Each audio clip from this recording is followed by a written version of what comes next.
We're back with vaccines again, but I guess this time with the experts.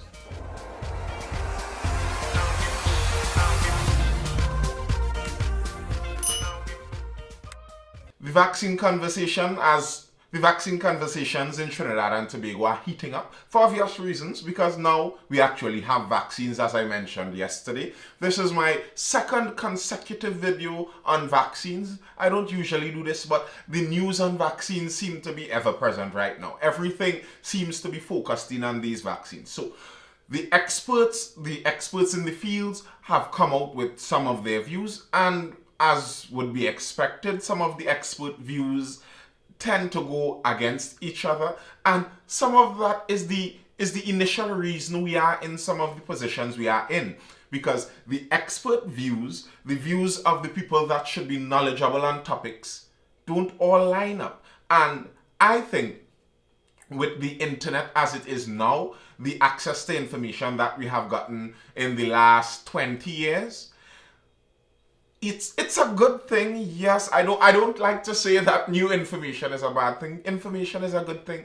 I'm happy that more people have access to information and more people are learning, but not everyone knows how to dig into information to actually get useful knowledge out of it.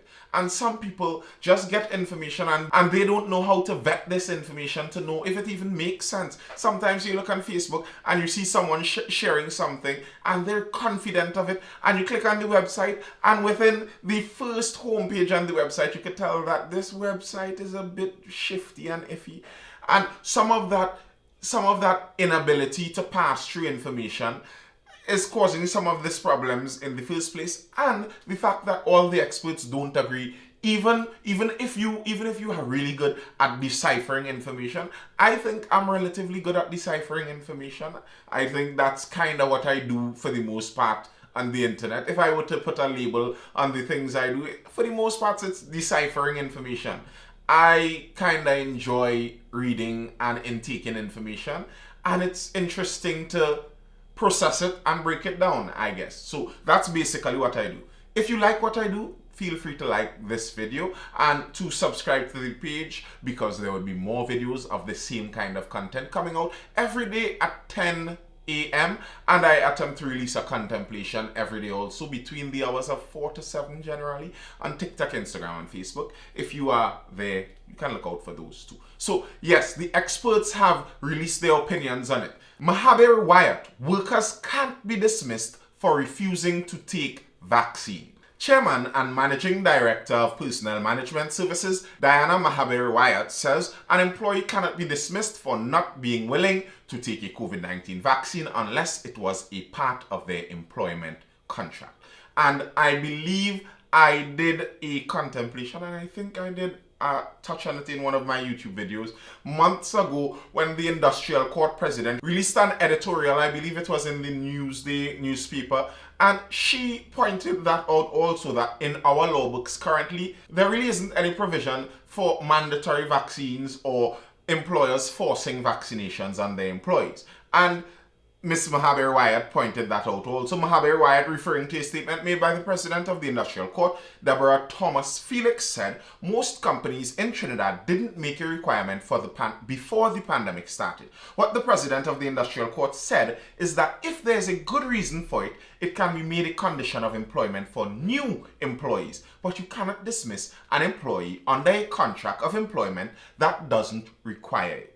She said the Retrenchment and Severance Benefits Act said that workers can be temporarily laid off with pay, and the current practice is that workers be paid 50% of their salaries. The article then goes on to list the specifics of what happens to a laid off worker, and basically the law says you cannot just fire a worker, and if you are laying them off, especially if they already have time registered in the company, you are going to have to pay them quite a bit. So it's not that simple to do. But the thing is, most of the conversations I am hearing about employers and vaccines, it isn't mandatory. They aren't forcing you to do it. And this is something that I keep wondering.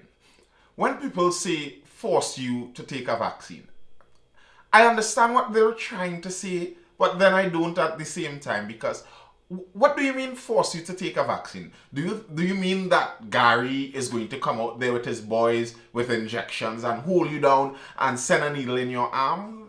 Because to me, that's the literal version of force I could picture in my mind.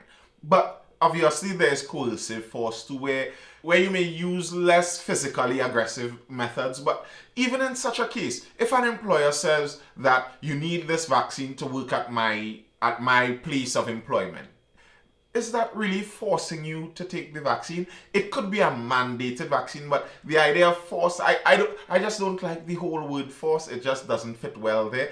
And the contemplation I did today, I entitled it "Decisions Have Consequences." And the way I see it is, if you are a worker, if you are an employee, and you are convinced within yourself that this vaccine is not the good thing for you, and that regardless of what anyone says, the right thing for me to do is to not take this, well, that decision, even if it is right, I am not criticizing the decision, because I am not in your mind and I don't know all the different pros and cons that you may have weighed. Maybe the decision lines up perfectly with sense in your mind and it's the right thing to do. But that doesn't change the fact that there may be consequences for it. Just as there are consequences if an employer chooses to leave out some workers, and if the country doesn't like it and they lose sales because of it, that's a consequence of the action.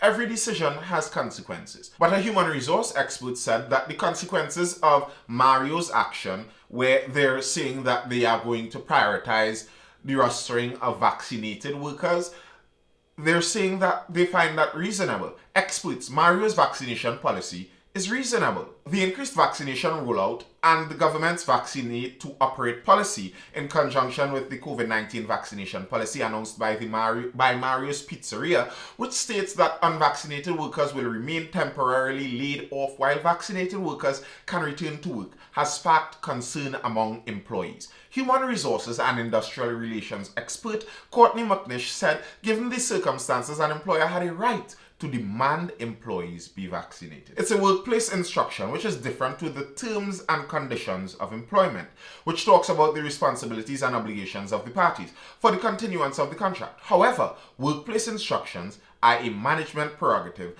that talk about how the job is done. So he is saying that there's a difference between workplace prerogative and conditions of employment, and the employer has the right to change their workplace prerogative even on short notice. He said this is also the thinking based on rulings in the US on the issue. He said, however, that employees need to have consultation with employees and consider people who cannot be vaccinated. I think they meant employees need to have consultation with employers and consider people who cannot be vaccinated. And to talk about rulings in the US, for one, rulings in the US don't necessarily affect us. I don't think we use the same legal system. They are not our highest court. And two, rulings in the US have varied even on this matter. In the US currently, they are having some heated discussions, and I pay attention to US news too. Probably more than Trinidad news sometimes. They're having very heated discussions about the vaccine passports and about mandatory vaccines. And some states may be implementing something similar, but some states are not. So it's not like the US has some clear guideline for this either. In the case of Mario's, they are dealing with food and selling and serving the public, given the government's policy about vaccinate to operate.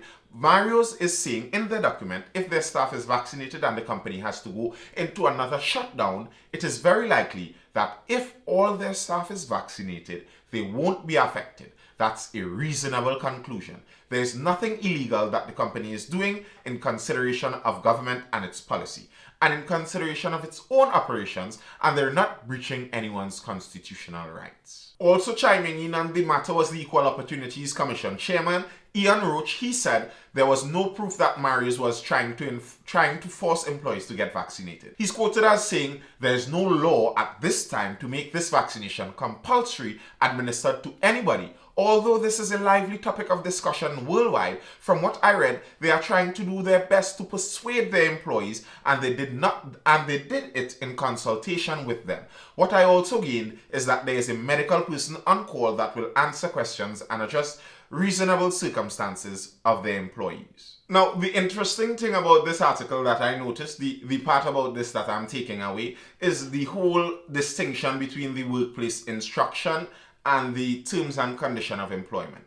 I think that is going to end up being decided by a court if we continue along this path. Because I'm not sure if the HR expert in this situation has that precisely correct. Because the industrial court president insinuated otherwise. She insinuated that by making it that a person requires vaccination to be employed, you are changing their terms of employment. So I don't think it is necessarily as simple as just a workplace instruction. Workplace instructions, I think, would be a little less serious than vaccinate. Can your workplace give you an instruction, go take medication? And I mean, this isn't even a discussion about whether the vaccines are good or bad, or the merits of them, or whether society should force them or not. But do you think that it would add up for employers to have the power to just watch their employees and say, go take some medication? I'm not sure that that would fall under workplace instruction.